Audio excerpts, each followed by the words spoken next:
dito pag ganito kasi lang masyadong nagpupuntang tao. Kasi holiday, tapos Lunes pa. Pero pag weekend, talagang ano dito,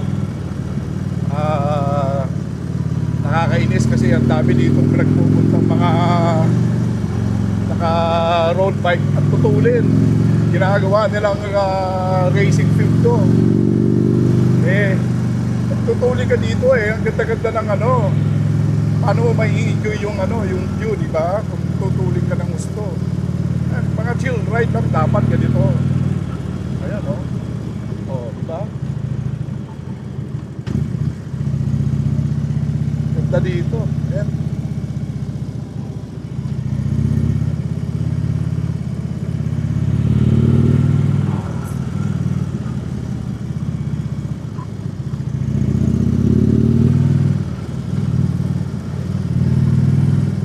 Ayan ang mga kalsada.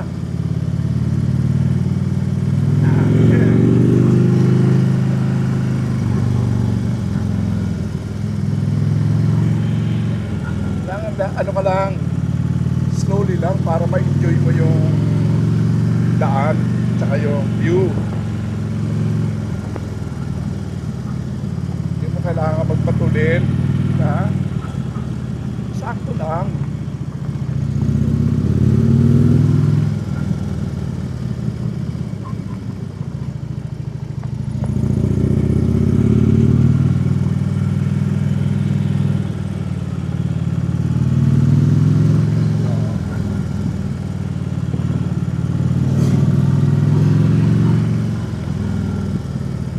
Bulaga ka na lang minsan dito. Hindi ka nag-iingat.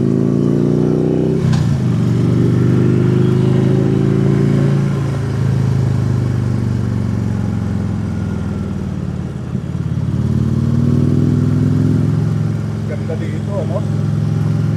Tapos mapunong kahoy, mapresko. So, ayan, no? Ano, tutulin nila, oh.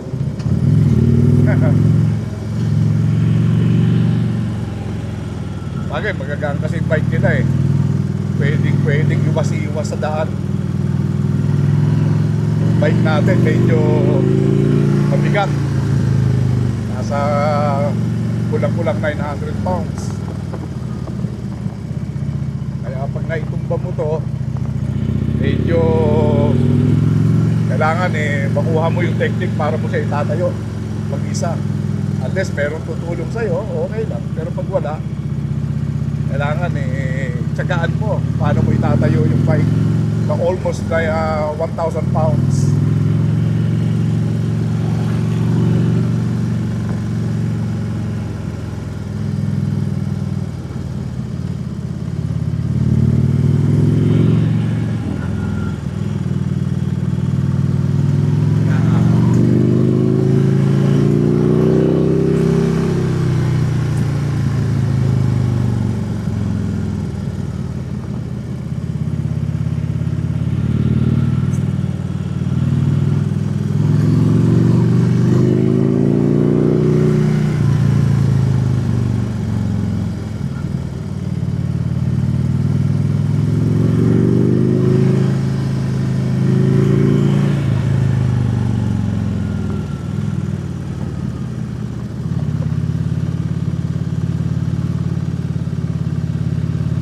Malapit na tayo sa view deck.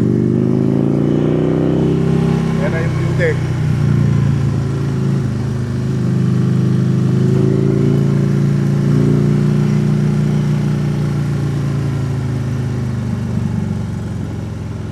Ito yung view deck.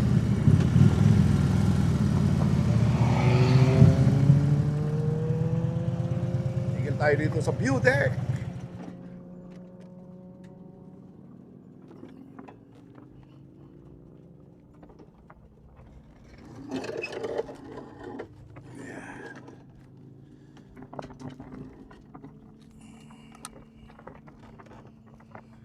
Pahinga muna tayo dito ng mga ilang oras.